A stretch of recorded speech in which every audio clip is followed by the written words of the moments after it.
Hello students, are you preparing for government jobs? Then download Make My Exam app for latest job notification, current affairs, daily quiz, online test series and many more.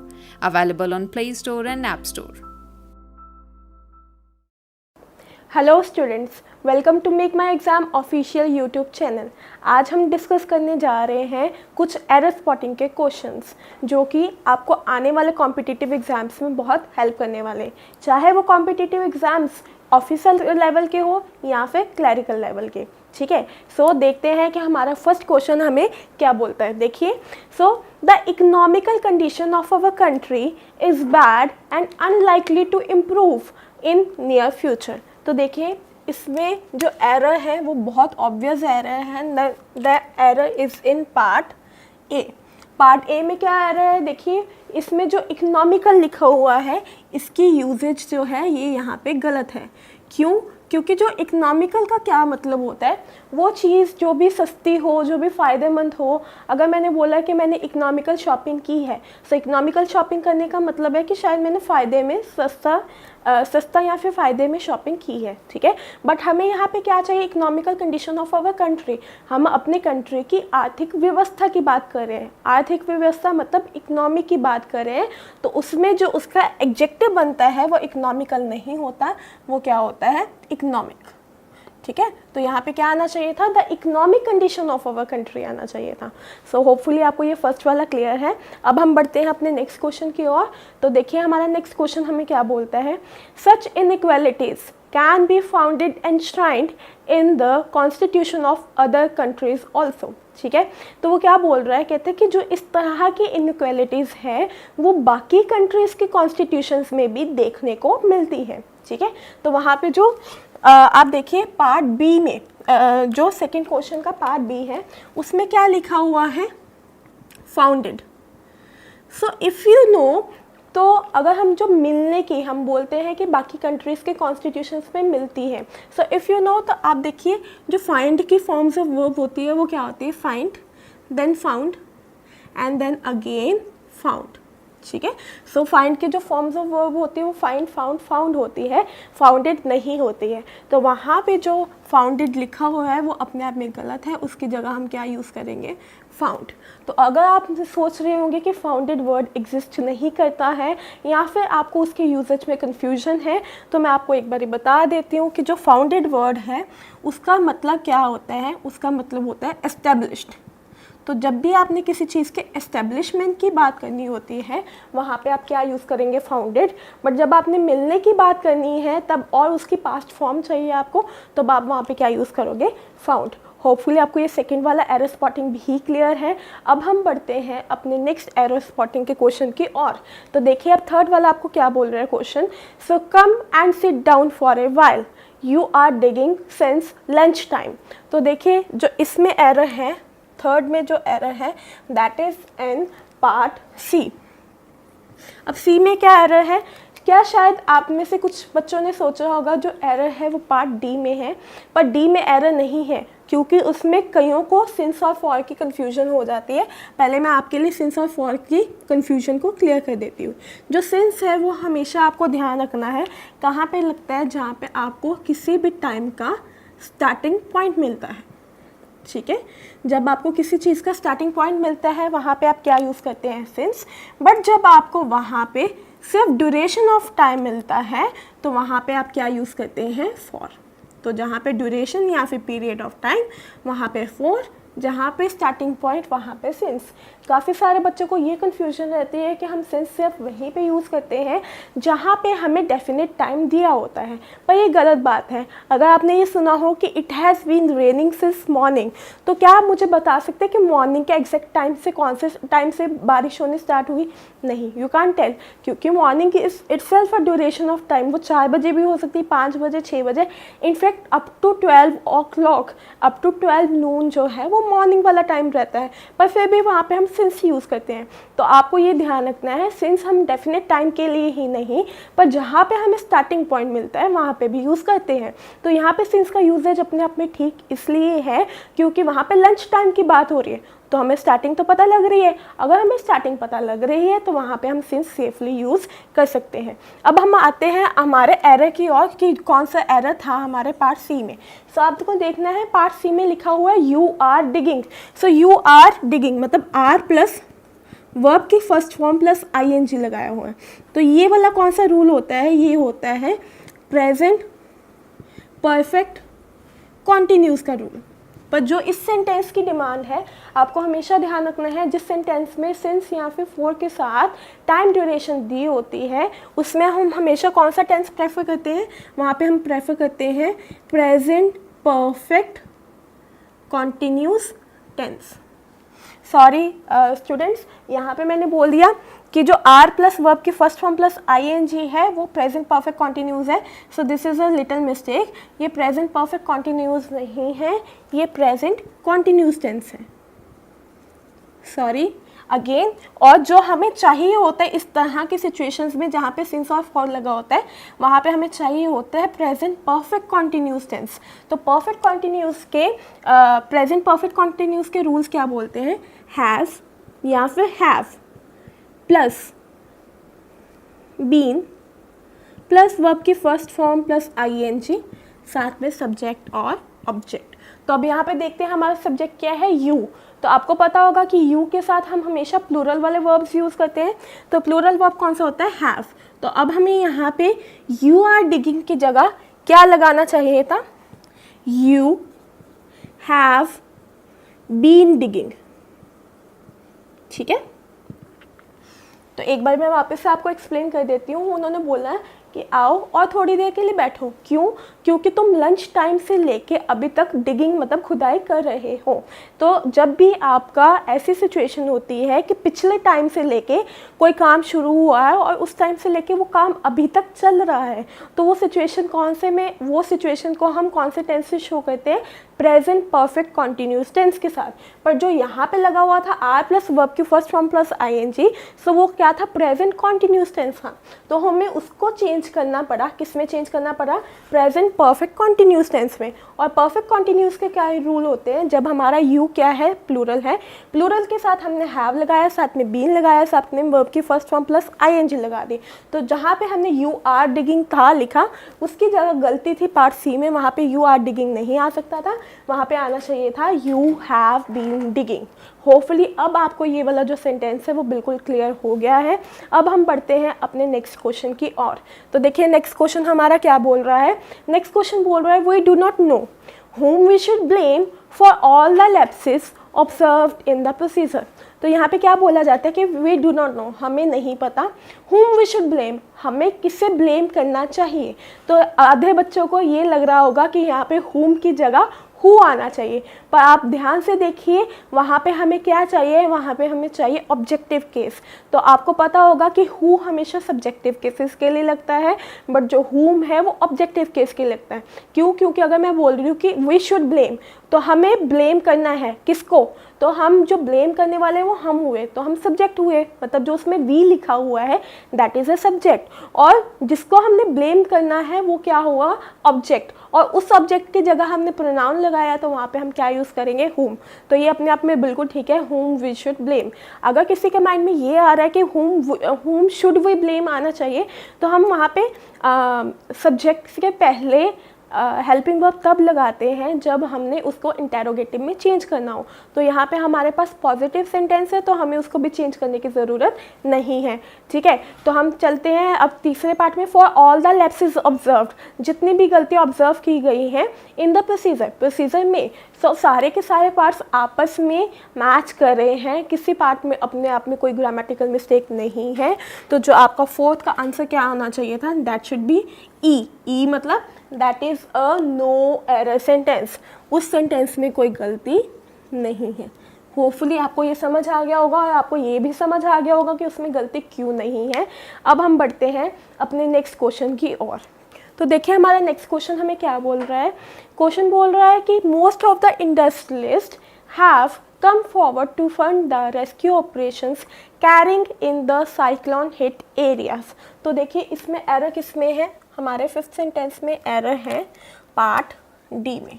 D में क्या error है, वहाँ पे क्या use किया गया है, verb use किया गया है, दैट इज़ कैरिंग। वर्ब की मतलब कौन सी फॉर्म यूज़ की गई है, वर्ब की फोर्थ फॉर्म, जिसको हम वर्ब की फर्स्ट फॉर्म प्लस आईएनजी भी बोलते हैं। तो देखिए वहाँ पे जो कैरिंग का यूजेज है वो गलत है। गलत क्यों है? क्योंकि अगर हम ये बोल लेंगे to fund the rescue operations carrying, तो रेस्क्यू ऑपरेशंस कैरिंग मतलब रेस्क्यू ऑपरेशंस ही किसी चीज़ को कैरी कर रहे हैं। क्यों? क्योंकि ये एक्टिव वॉइस का रूल है।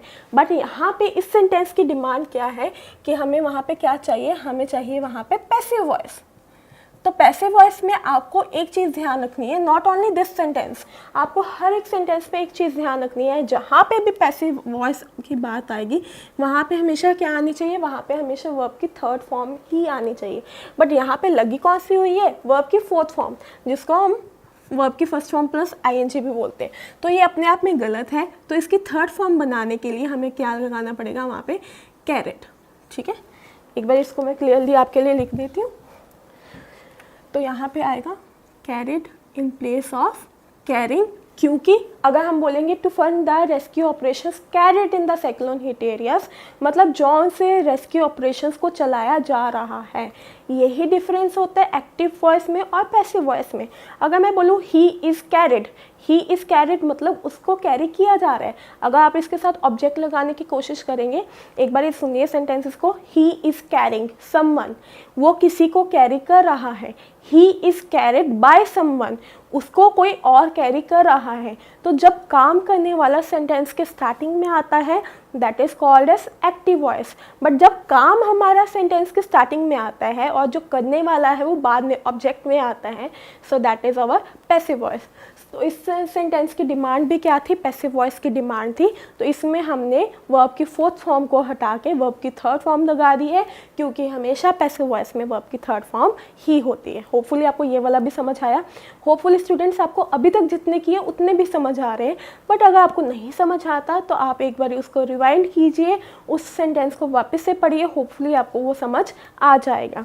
अगर नहीं आता तो you can tell me in the comments as well, तो मैं आपको वहाँ पे वापस से एक्सप्लेन करने की कोशिश ज़रूर करूँगी।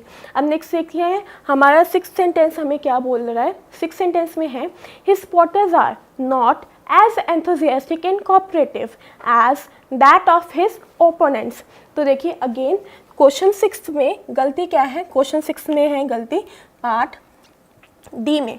अब डी में देखिए अगेन क्या गलती है, डी में गलती ये है कि वहाँ पे ओपोनेंट्स के साथ क्या लगाया हुआ है, एपोस्ट्रोफी एस लगाया हुआ, पर वहाँ पे उस एपोस्ट्रोफी एस की रिक्वायरमेंट हमें नहीं थी। तो वहाँ पे ओपोनेंट्स की जगह सिंपल विदाउट एपोस्ट्रोफी क्या आता, opponents.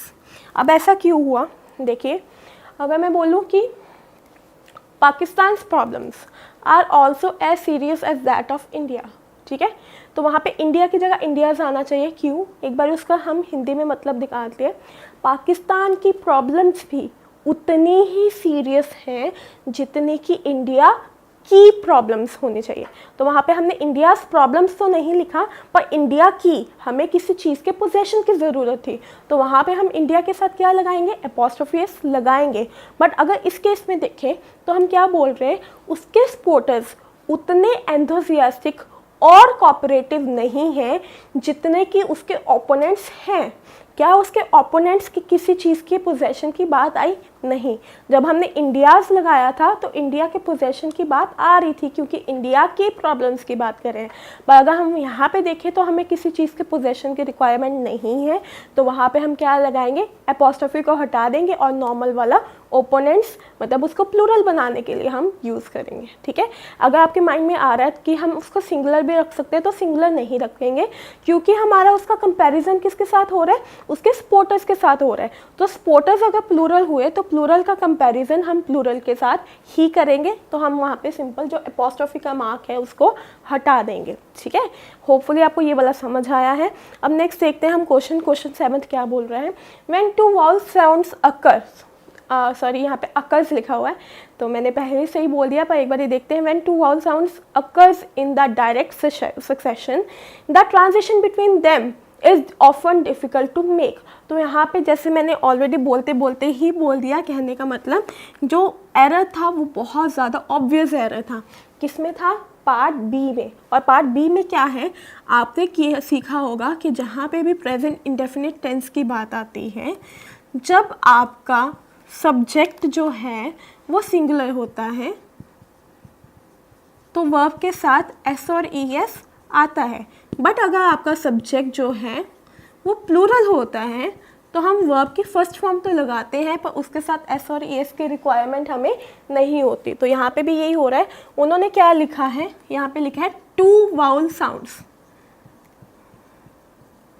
2 vowel sounds, 2 vowel sounds की बात हो रही है। हम ये नहीं कर सकते, हम साउंड्स का एस नहीं हटा सकते क्योंकि वहाँ पे 2 साउंड्स की बात हो रही है। अगर 2 साउंड्स की बात हो रही है तो हमारा सब्जेक्ट क्या हो गया, प्लूरल, और प्लूरल के साथ वर्ब के साथ एस और ई एस नहीं लगना चाहिए तो वहाँ पे अक्कर्स की जगह क्या आता, अक्कर आता। होपफुली ये बहुत सिंपल था तो आपको समझ आ गया होगा। तो नेक्स्ट देखते हैं, नेक्स्ट में क्या है, देखिए, his dishonest acts have made his parents bent their heads in shame। तो यहाँ पे जो एरर है that is in part C. तो इसको आपको थोड़ा सा डिटेल में समझना होगा। देखते हैं, चलो। अगर आपको इस चीज़ के एक्सप्लेनेशन की ज़रूरत होगी तो आप प्लीज़ वीडियो को रिवाइंड करके एक बार देख लीजिए। बट हम जो 8th वाला क्वेश्चन है उसके कंसेप्ट को डिटेल में समझने के लिए एक बार देखते हैं कैसे होना है। देखिए 8th में वो उन्होंने क्या यूज़ किया है, अगर आपको पता हो, देखिए इंग्लिश में 2 तरह के इन्फिनेटिव्स यूज़ किए जाते हैं। This is a concept of infinitive. कौन से 2 इन्फिनेटिव्स होते हैं, those are called as to infinitives and bare infinitives. देखिए इन्फिनेटिव्स जो है वो फॉर्म ऑफ वर्ब होती है जहाँ पे हमेशा वर्ब की फर्स्ट फॉर्म लगती है। ठीक है, इन्फिनेटिव्स का मतलब ही ये है कि वहाँ पे हमेशा वर्ब की फर्स्ट फॉर्म ही लगेगी। टू इन्फिनेटिव का अपना क्या मतलब हुआ, फिर टू के साथ इन्फिनेटिव आ गया तो वहाँ पे क्या लगना चाहिए, हमेशा जहाँ पे भी टू लगता है वहाँ पे क्या लगेगा, वर्ब की फर्स्ट फॉर्म। अब देखिए बेयर इन्फिनेटिव्स की उन्होंने क्या किया है, एक लिस्ट डिफाइन करती है। उसमें से मैं आपको कुछ वर्ड बताती हूँ, जैसे कि let, bid, help, need, make, dare, etcetera. इस तरह के कुछ वर्ड्स हैं जिनको उन्होंने बेयर इन्फिनेटिव्स को डिक्लेयर कर दिया है। अब क्या है, आपको हमेशा पैटर्न ऐसा याद रखना है, जहाँ पे भी आपका बेयर इन्फिनेटिव आ जाएगा, बेयर इन्फिनेटिव के बाद कोई ऑब्जेक्ट आती है, ऑब्जेक्ट के बाद आपको हमेशा ध्यान रखना है कि वर्ब की क्या लगनी चाहिए, फर्स्ट फॉर्म लगनी चाहिए, और वहाँ पे टू की रिक्वायरमेंट बिल्कुल भी नहीं होती। फॉर एग्जांपल मैं एक बार सिंपल सी एग्जांपल आपको देख के बताती हूँ। जैसे यहाँ पे हमने यूज़ किया लेट, तो अगर मैं बोलूँ लेट, तो लेट क्या हो गया, बेयर इन्फिनेटिव हो गया। लेट के बाद क्या, लेट हिम, ठीक है, तो हिम क्या आ गया हमारे पास, ऑब्जेक्ट, तो हमने बेयर इन्फिनेटिव लगाया, फिर ऑब्जेक्ट लगाई।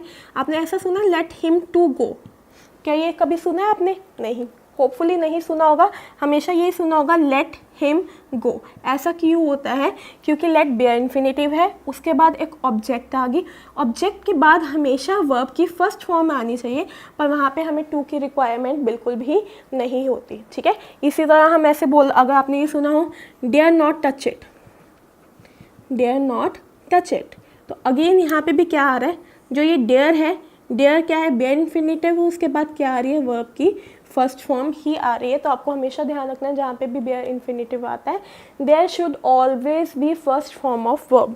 तो अब ये वाला कंसेप्ट मैंने आपको क्यों समझाया, क्योंकि जो इस सेंटेंस में है वो क्या लगा हुआ है, बेयर इन्फिनेटिव लगा हुआ है। पार्ट सी में देखिए आप, 8 में क्या लिखा हुआ है, his dishonest act have made, तो made is a past form of make, make की पास्ट फॉर्म हुई मेड, तो मेड भी क्या हुआ, अपने आप में बेयर इन्फिनेटिव हुआ।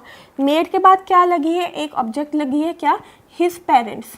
हिज पेरेंट्स के बाद उन्होंने क्या किया हुआ है, बेंट लगाया हुआ है, पर बेंट क्या है, वर्ब की सेकंड फॉर्म या थर्ड फॉर्म, पर हमें यहाँ पे क्या चाहिए थी, फर्स्ट फॉर्म ऑफ वर्ब। क्यों, क्योंकि बेयर इन्फिनेटिव फिर ऑब्जेक्ट, ऑब्जेक्ट के बाद हमेशा वर्ब की फर्स्ट फॉर्म ही आनी चाहिए, दैट इज स्टैंडर्ड। तो यहाँ पे बेंट की जगह क्या आना चाहिए, बेंड आना चाहिए। होपफुली आपको ये वाला भी क्लियर है। क्या किया हमने, एक बार फिर से सुनिए। इन्फिनिटिव्स दो तरह के होते हैं। इन्फिनिटिव्स मतलब हमेशा वर्ब की फर्स्ट फॉर्म, जहाँ पे टू आ जाएगा वहाँ पे भी वर्ब की फर्स्ट फॉर्म लगती है। जहाँ पे बे इन्फिनिटिव्स आ जाते हैं वहाँ पे ऑब्जेक्ट के बाद हमेशा वर्ब की फर्स्ट फॉर्म लगनी चाहिए। इस सेंटेंस में उन्होंने बोला मेड हिज पेरेंट्स, मेड क्या हुआ बेयर इन्फिनिटिव, हिज पेरेंट्स क्या हुआ ऑब्जेक्ट। उसके बाद हमें जो रिक्वायरमेंट थी वो क्या थी, वर्ब की फर्स्ट फॉर्म, और वहाँ पे लगी क्या हुई, वर्ब की सेकंड फॉर्म लगी हुई है, तो हमने उसको हटा के क्या कर दिया, अगेन वर्ब की फर्स्ट फॉर्म लगा दी। होपफुली अब ये वाला आपको बिल्कुल क्रिस्टल क्लियर हो गया कंसेप्ट। नहीं हुआ तो आप एक बार इसको रिवाइंड कीजिए, इसके एक्सप्लेनेशन को वापस देखिए, होपफुली आपको ये वाला समझ आ जाएगा। अब बढ़ते हैं अपने नेक्स्ट क्वेश्चन की ओर। नेक्स्ट क्वेश्चन हमें बोल रहा है from the way he was talking it was clear that he had no control on himself। तो जिस तरह से वो बात कर रहा था के लिए हमने यहाँ पे पास्ट कंटिन्यूस टेंस किया, तो यहाँ तक ये बिल्कुल ठीक है। It was clear, again past था तो पास्ट के साथ पास्ट ही चलना था, तो इट वॉज क्लियर भी अपने आप में ठीक है। That he had no control on himself, कि उसके ऊपर कोई कंट्रोल नहीं था। तो जो सारे पार्ट्स ऑफ सेंटेंस है वो एक दूसरे के साथ मैच कर रहे हैं, तो ये बिल्कुल ठीक है ये सेंटेंस। तो यहाँ पे 9th का आंसर अगेन क्या आता, this is a no error sentence, इसमें कोई भी गलती नहीं है। नेक्स्ट देखते हैं लास्ट आज के लिए।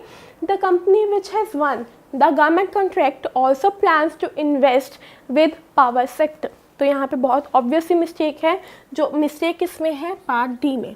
अब डी में क्या मिस्टेक है, एक बार आप फिर से पढ़ने की कोशिश कीजिए इसको। जौन सी कंपनी ने गवर्नमेंट कॉन्ट्रैक्ट जीता है वो प्लान कर रही है पावर सेक्टर में इन्वेस्ट करने का, पावर सेक्टर के साथ इन्वेस्ट नहीं करेगी, पावर सेक्टर में इन्वेस्ट करेगी।